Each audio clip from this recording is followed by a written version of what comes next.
Contribución de 3 glándulas. Entrevista al profesor Corrado Malanga de Anna Biasson. Corrado Malanga, desde 1983 es investigador en la Cátedra de Química Orgánica del Departamento de Química y Química Industrial en la Facultad de Ciencias Matemáticas, Físicas y Naturales de la Universidad de Pisa.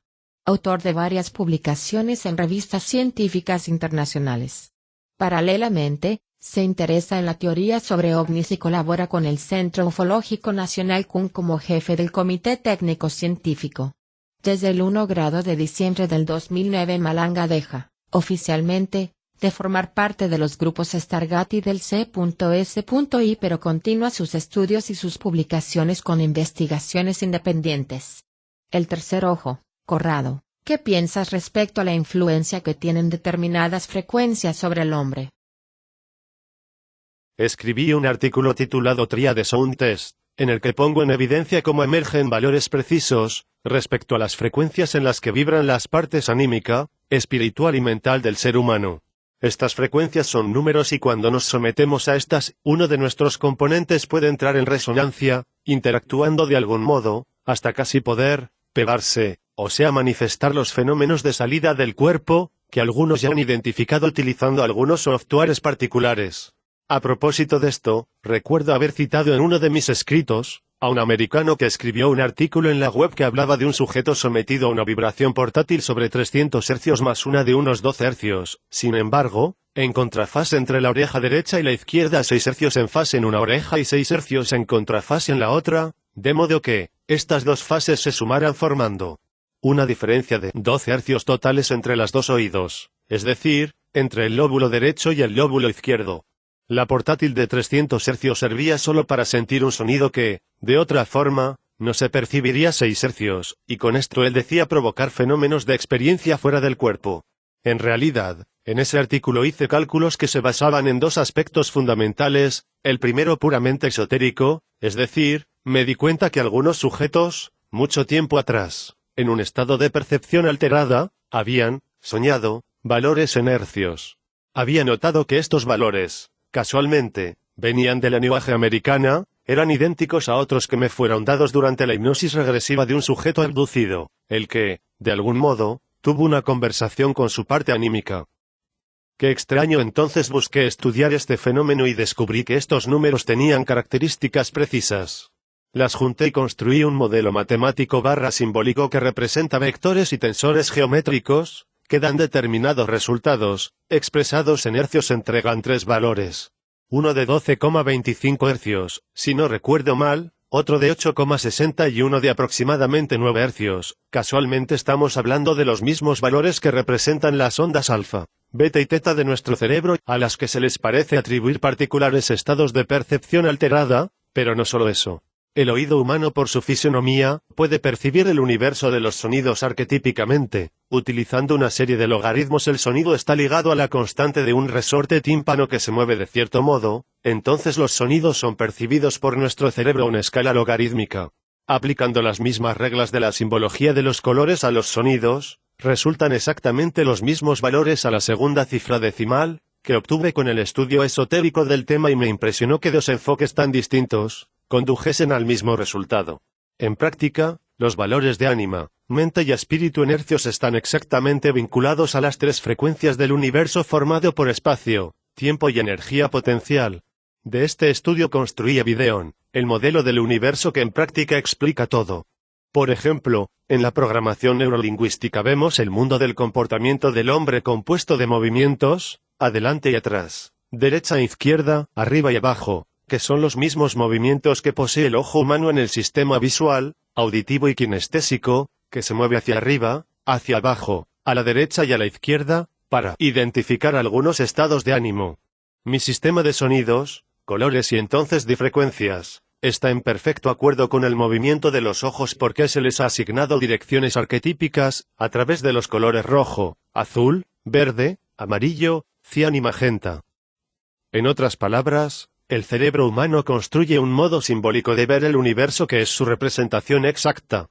Con este modelo somos capaces de explicar cómo funciona un quark, una partícula subatómica cualquiera, o identificar qué es el ciclo circadiano del ser humano, comúnmente llamado biorítmico, Porque hemos descubierto que las 3 frecuencias fundamentales estudiadas por 3 médicos y biólogos, me parece que eran alemanes, que luego dieron origen al estudio del biorritmo, no eran más que las 3 frecuencias de ánima, mente y espíritu. Aquí también precisa la segunda cifra decimal, o por ejemplo, el significado de los chakras.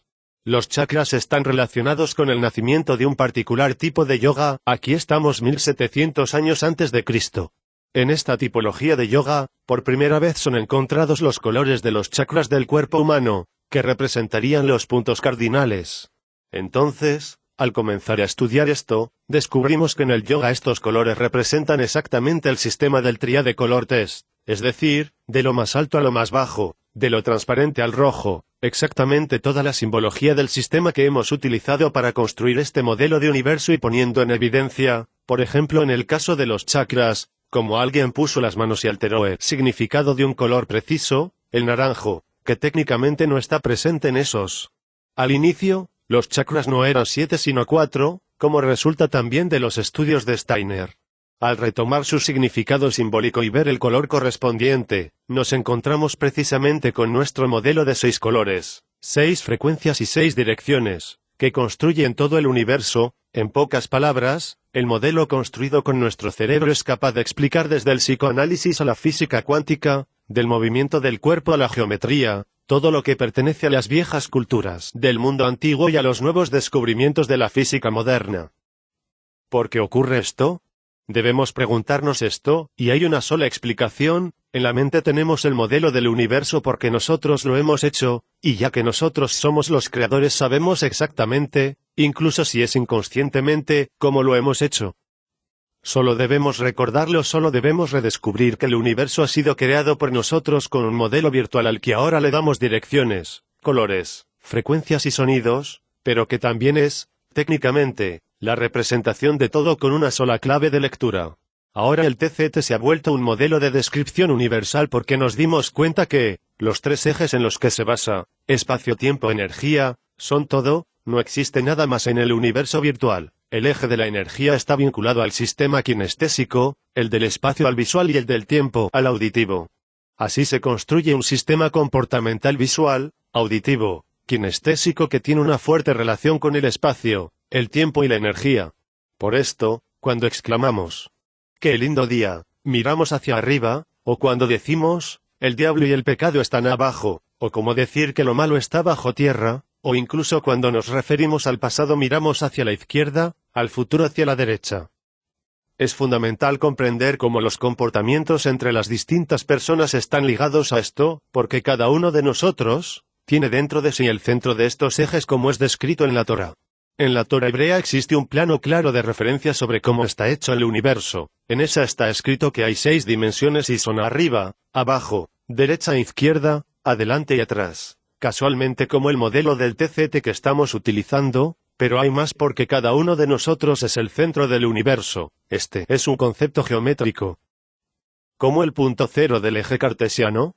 Sí. Cada uno de nosotros contiene el punto cero del eje cartesiano. Entonces cuando tú y yo nos encontramos, mientras nos miramos, ponemos en sobreposición nuestros ejes de espacio, de energía y de tiempo, así podemos conversar. Esto si yo soy visual y tú eres visual. Pero si yo soy visual y tú eres auditiva, cuando hablamos mientras yo te miro tú te giras hacia el lado para ubicar el oído hacia mí, que es el punto por donde entra el sonido. Con ese sistema nos volvemos disonantes y mi eje del espacio se sobrepone a tu eje del tiempo, así no nos entendemos porque yo busco interpretar visualmente los sonidos. En este contexto, un auditivo y un visual están simplemente demostrando que su tipología de ejes no está bien sobrepuesta. Este centro se ubica en la cabeza, no en el cuerpo. Entonces si inclino la cabeza hacia abajo y miro, por ejemplo, la hoja en la que escribo, el eje que normalmente está adelante barra atrás. En la relación yo-tú se vuelve arriba barra abajo, entonces con el gesto de bajar la cabeza se posiciona en vertical. En este contexto, el parámetro grafométrico o grafológico revela algunos parámetros en relación a la presión del lápiz sobre la hoja. Como escribir de modo ligero es un movimiento del lápiz hacia lo alto o no querer, de algún modo, tener rapport con la otra persona. Entonces se ve claramente que estos ejes cartesianos que cada uno de nosotros contiene, se ubican en el espacio, en el tiempo y en la energía, como yo ubico mi cabeza. Un poco como cuando, escribiendo, se deja un margen a la izquierda, atribuible al pasado. Sí, de hecho, alguien que escribe distanciado de la línea, es interpretado por los grafólogos como alguien que no tiene los pies en la tierra, que no posee contacto con la realidad. Pero ahora somos capaces de decir, ¿qué realidad? ¿Espacial o temporal? ¿Ves que este sistema te ofrece más información completa? Ok, y es mucho más simple. Así como en nuestro cuerpo, que es del todo virtual, mira cómo lo llevo más lejos. Existen 3 glándulas fundamentales, pituitaria, carotidea, pineal.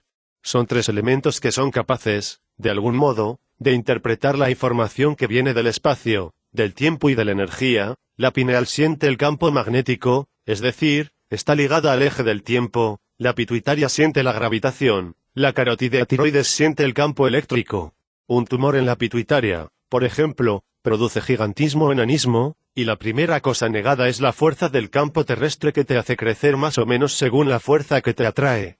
Otro ejemplo, si se vive junto a una fuente de campo eléctrico, es decir, a una red de alta tensión, viene un tumor a la tiroides. E incluso, si a una paloma le pones un imán en la cabeza, esta deja de orientarse por unos pocos días porque el campo magnético de su pineal es abrumada del campo magnético estático de la paloma. Con este sistema tenemos 3 ejes que están vinculados a todo y nos dan una clave de lectura del todo.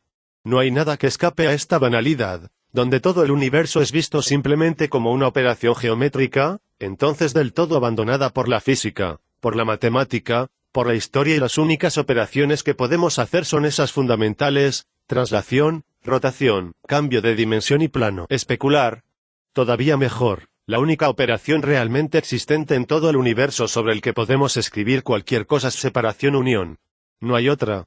Cualquier cosa que hago la vivo como una separación de algo o una unión a otra cosa.